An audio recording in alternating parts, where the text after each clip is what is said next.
Hi, this is Joe Chambers. Thanks for watching Musicians Hall of Fame Backstage Vault Series. The Vault Series is a series of interviews that we shot starting back in 2004, 2 years before the Musicians Hall of Fame and Museum opened to the public. If you like what you see, please be sure to hit like, subscribe, and the notification bell so you don't miss any of our new content. Thanks for watching. Today's guest is Kristofferson. Chris talks about the rumors of how he delivered the Sunday Morning Coming Down song to Johnny and what it meant to him for Johnny to record the song the way that he wrote it. I hope you enjoy it. Chris Kristofferson. Well, with Johnny Cash was probably my biggest hero down there. And fortunately, Jack Clement had introduced me to him way back before I was even working at Columbia.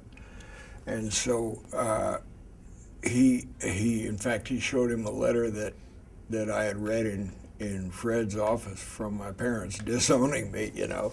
And Johnny was mentioned very disparagingly in there, and he never forgot that. And he said that I landed on his lawn and in a National Guard helicopter, and that he can still see me walking out of the cockpit with a beer in one hand and a tape in the other, and it's simply would be impossible for me to fly a helicopter with a beer. You got to use both hands and both feet, and I never would have done that. But neither John nor June were there. The guy that took care of the gate and the property there came out, and I gave him the thing and took off and got out of there. I was already feeling the repercussions coming of it. I'm sure I would have been grounded had the National Guard known that I was flying their helicopter. But when John said that, I never contradicted him because I kind of liked his creative memory. And the tape wasn't Sunday Morning Coming Down. It was a thing called It No Longer Matters, which nobody ever cut. And he later cut Sunday Morning Coming Down right on the television show, and that was pretty exciting.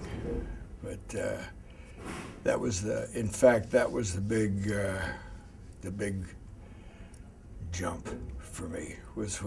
It was the first big award that I ever got.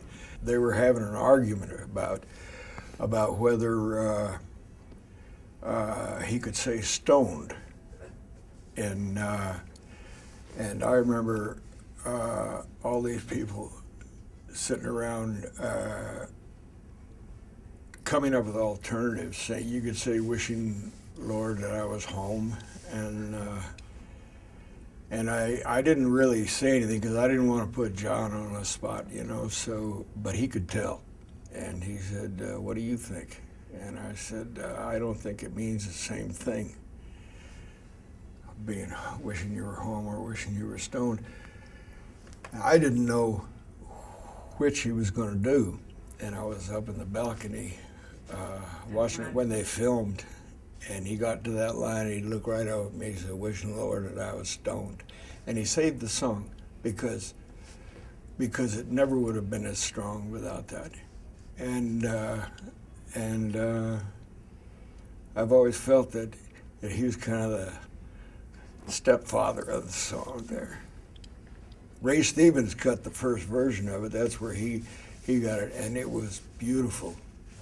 I remember I wept when I heard it. I'd never had anybody work so hard on a song of mine. They'd usually squeeze them in at the end of the 3 songs on the session, and he put in something like 35 studio hours, you know, working on it. Unfortunately, Monument didn't market it, and they wanted Ray to stay as that funny guy that he was.